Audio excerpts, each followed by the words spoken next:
Hello friends, मैं असीम। आज के इस वीडियो में हम जानकारी हासिल करेंगे शीतली प्राणायाम के बारे में।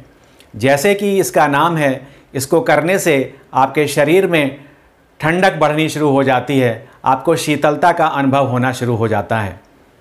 यदि बहुत अधिक गर्मी पड़ रही है और आप उससे बेचैन हो रहे हैं तो इस प्राणायाम को 20 से 30 बार यदि आप करते हैं तो आपका शरीर जो है वो ठंडा होना शुरू हो जाता है, शीतल होना शुरू हो जाता है और आपको गर्मी से राहत मिलना शुरू हो जाती है। इस प्राणायाम को करने से आपका मन भी शांत होना शुरू हो जाता है।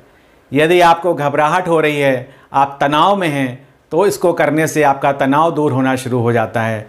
आपकी चिंताएं जो हैं, यदि आप चिंताग्रस्त हैं तो इसको करने से आपकी चिंताएं भी दूर होना शुरू हो जाती हैं। और यदि आप डिप्रेशन के शिकार हैं, डिप्रेशन की बीमार हैं, तो इस प्राणायाम को करने से आपका डिप्रेशन भी धीरे धीरे दूर होना शुरू हो जाता है। इसको करने से आपका जो रक्त है वो साफ़ होना शुरू हो जाता है और आपका जो डाइजेस्टिव सिस्टम है वो इम्प्रूव होना शुरू हो जाता है, वो स्ट्रेंथन, वो बलवान होना शुरू हो जाता है। और जब आपका पेट स्वस्थ रहता है तो आप कई तरह की बीमारियों से बच जाते हैं। इस प्राणायाम को करने से आपके शरीर में जो पित्त है वो रेगुलेट हो जाता है, वो कंट्रोल होना शुरू हो जाता है। इसलिए यदि आपको पित्त से संबंधित बीमारियां हैं तो इस प्राणायाम को करने से वो बीमारियां भी धीरे धीरे दूर होनी शुरू हो जाती हैं। यदि आपको एसिडिटी या हाइपर एसिडिटी की शिकायत है तो इस प्राणायाम को करने से इस एसिडिटी की बीमारी भी धीरे धीरे दूर होना शुरू हो जाती है।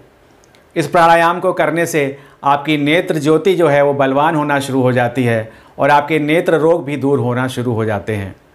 इस प्राणायाम को रेगुलर करने से आपकी जो स्किन है वो भी ग्लो करना शुरू हो जाती है और स्किन से रिलेटेड जो आपके रोग हैं वो दूर होना शुरू हो जाते हैं।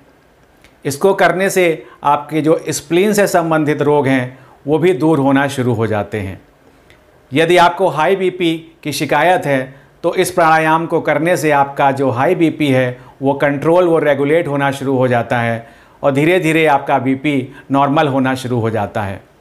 लेकिन यदि आप लो बीपी के बीमार हैं, आपको लो बीपी की शिकायत है, तब आप इस प्राणायाम को ना करें। यदि आपको कफ है, आपको ठंडक है, आपको सर्दी है तो आप इस प्राणायाम को ना करें। यदि आप हृदय रोग से ग्रसित हैं तब भी आप इस प्राणायाम को ना करें।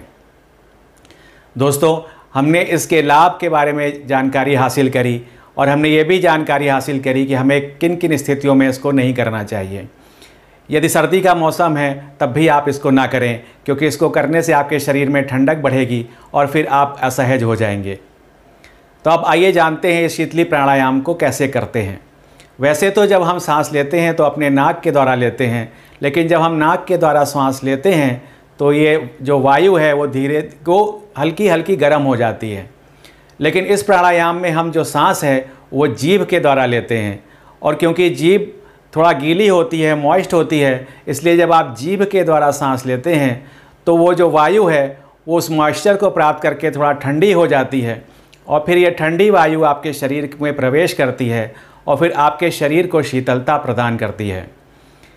इसको करने के लिए आपको अपनी जीभ जो है वो थोड़ी सी उसको फनल का रूप देना पड़ेगा, किनारे से उसको थोड़ा सा मोड़ना पड़ेगा और जो बीच में जो गहरा स्थान बन जाता है फनल, उससे आपको सांस लेनी है। थोड़ा सा आपको जीभ बाहर निकालनी है और किनारों से उसको मोड़ना है ताकि बीच में गहरा बन जाए और फिर आप इसके द्वारा ही सांस अंदर लेंगे। जब आप सांस अंदर लेंगे तो ये जो वायु है वो अंदर जाएगी और आपके अंदर शीतलता प्रदान करेगी।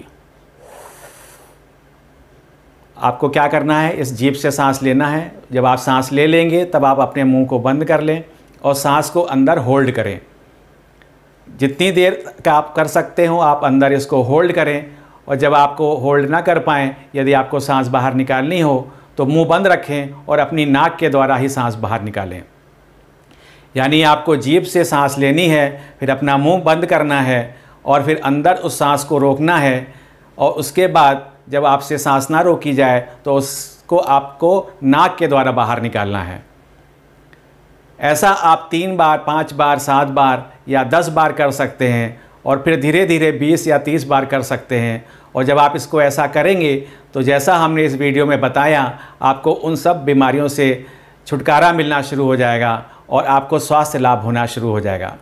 आशा कर रहा हूँ आपको ये वीडियो अच्छा लगा होगा। यदि हाँ तो इसको लाइक और शेयर करें, और यदि आप मेरे चैनल पर नए हैं तो इसको सब्सक्राइब भी करें और बेल आइकन को भी प्रेस कर लें। थैंक यू फ्रेंड्स, धन्यवाद।